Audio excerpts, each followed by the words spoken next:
Hey everybody, hope you're doing well today. Wanted to do a fun little video talking about a retro game that I played a lot when I was a kid that was just added to the Nintendo Switch, Nintendo Online service, Big Run, which was by Jaleco Vision. Jaleco Vision is now a defunct company, but back then they were kind of like a publishing studio, essentially. The game I remember them most for was Maniac Mansion. I played a ton of that when I was a kid. But they worked on this game, and it's a rally racing game. It utilizes an early infancy of the Nintendo's Mode 7 graphics system, which was predominantly used through that era. F-Zero probably did it the best. And when you look at the performance of this game, it's easy to see that it is an early adaptation of such things. The graphics are not very good. The frame rate's not good, especially in a racing game. Comparing this to a game like F-Zero, this is very hard to navigate, and you'll see some of the gameplay in a moment. But it was such a deep-rooted simulation game that as a kid, I didn't know what I was getting into. I thought I was going to get more of that traditional arcade game. That is not what this is. This is you managing money. This is you managing your crew. This is you keeping a track on your, keeping an ID on your car so it doesn't break down, picking a navigator so you know which direction to turn in and everything. I'm intentionally, by the way, driving in low gear to show you that this is about the smoothest experience you could get. Obviously, you're not going to be able to win a race in low gear. You're going to have to shift it to high, and when you do, you'll see just how fast the clipping happens and how much more bad this game is to play. So here we go, shifting into a high speed now. Look at this frame rate. It is very, very difficult to kind of navigate. I'm trying to drive around these cars that just kind of don't really seem to have any clear direction. Why are these cars on a rally road? Why are they driving off the rally road? I don't understand. Some obstacles seem to have no bearing on you. You could just like clip through them. Some of them will destroy you. Some vehicles move out of your way. Some vehicles just crash into you. It just seemed like when this game was being made, they just couldn't quite figure out how they wanted to implement Mode 7 graphics, and it just didn't work out very well. But the idea here is you are a rally racer, and you're going to have to clear the circuit. And just like in rally games, you're going to have to work your way through a series of checkpoints. You're given a little bit of starter money at the beginning, in which you'll go out and buy people to help you in key roles, whether it be as a navigator or as a mechanic. But as you saw, or maybe you didn't see at the beginning, it's not really clear what people's strengths or weaknesses are. There were only 5 to choose. They were interchangeable. It wasn't like your mechanic could potentially be your navigator in one run, and then you could swap the roles. So it wasn't like they had really dedicated roles of what they did, but they all had a salary that you had to pay based on your winnings to keep them gainfully employed. You had different parts of your car that you could either maintain, as in just keeping the same part that you had and bringing it back to a higher quality level, or there were parts that you could completely swap out, which would make your car faster or handle better. But there were trade-offs, because you had things to deal with like weight, and you had things to deal with like durability. So you could see some of the parts that I have a kilometer rating next to them because they were only valid for so many parts. And if you tried to upgrade a part too early, the game would take your money, but you didn't need to do it. So instead, you would want to kind of save your money and maybe run with the parts that weren't as good, knowing that, you know, you might have to replace them in the next run. And what that ultimately did as well was it kind of forced you to look at the map and do some strategy and see where the next checkpoint system was and say, okay, well, I have another leg of the race that's, you know, a certain distance. Can I actually make it on the parts that I have?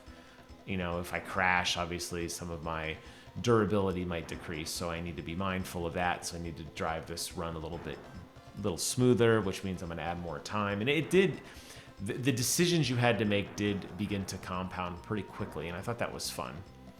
But despite all of the strategy of the game, the gameplay always held it back, and it's still holding it back. And here you can see this weird SUV thing that is just straight up blocking me. I don't know why that would be happening in a rally, but he's driving down the road faster than my rally car, swerving back left and forth, intentionally blocking me, and I keep hitting him over and over and over. The only way I actually pass him is to just slam into him, lose time, and clip through him. And that's pretty much the only way you're going to pass cars. Because why their bushes are in the road, I don't know.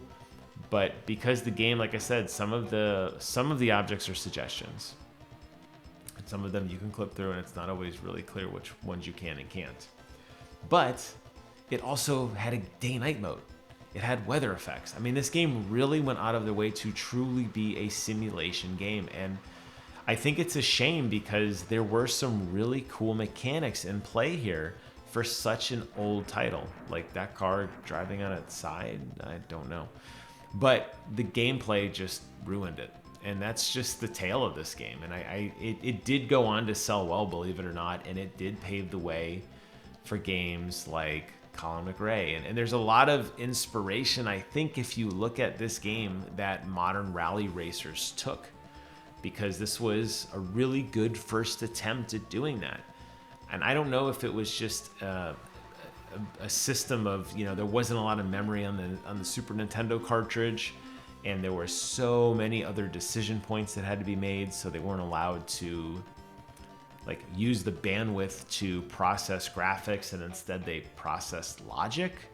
I don't know if that was the case, or Jaleco at this point was just pooping games out very rapidly, which they did. They kind of, that's really what did them in, by the way, was just their insane oversaturation of the market, releasing so many games so rapidly, ultimately being sold off, and then ultimately sold off again and dissolved. I'm not really sure what the reason behind kind of how this game released. Maybe they didn't care. Maybe quality control didn't really exist back then. This was, kind of like still in the infancy of the Super Nintendo launch period too. So there's a lot of reasons why this game failed, but it's clear, even by back then standards, this gameplay wasn't that great. And I think you could have probably almost removed the driving part of the game, honestly, and just kept the simulation part and turned it into some sort of text-based game or some interactive, I don't even know what the simulation would be like, but I feel like the driving just didn't match anything else in the game, and that's ultimately what hurt it. If you do get a chance to go back and play this and load it up on your Nintendo Switch, if you have the online program and you want to give it a whirl, try it. I suspect you won't get very far. I played for a couple hours, and despite getting further and further each run and kind of learning what upgrades mattered and kind of how to push my vehicle to the limit, I just couldn't get through the fact that no matter how much I upgraded my car, it just frankly didn't matter, because the NPC cars in the game were just always going to screw you no matter what you did, no matter what kind of time gains you got, no matter how effective you were trying to push a weathered vehicle. The NPC cars were just so annoyingly aggressive that it just kind of took away from the fun. And that's a shame, because like I said, a game that had day-night effects and weather effects and a pretty robust risk-reward system where you were, maybe not going to get the best time this leg, but it was going to set you up to buy some hot part and really help you kind of thrust forward in the next leg. It never came to fruition. So there you have it, just some thoughts on Big Run. They did release a couple of these, by the way. They had one in 1989, which was the 11E Rally, and then this was the sequel, which came out in 1991. So believe it or not, there's a game that came out before this. This was actually like the improvement of the original formula. But rest in peace, Jaleco. Rest in peace, Big Run Rally. I don't think you'll be missed by me, but maybe there's somebody out there who lost their mind when this announcement came out. I don't know who it would be, but it wasn't this guy. Anyways, that's this iteration of Retro Review.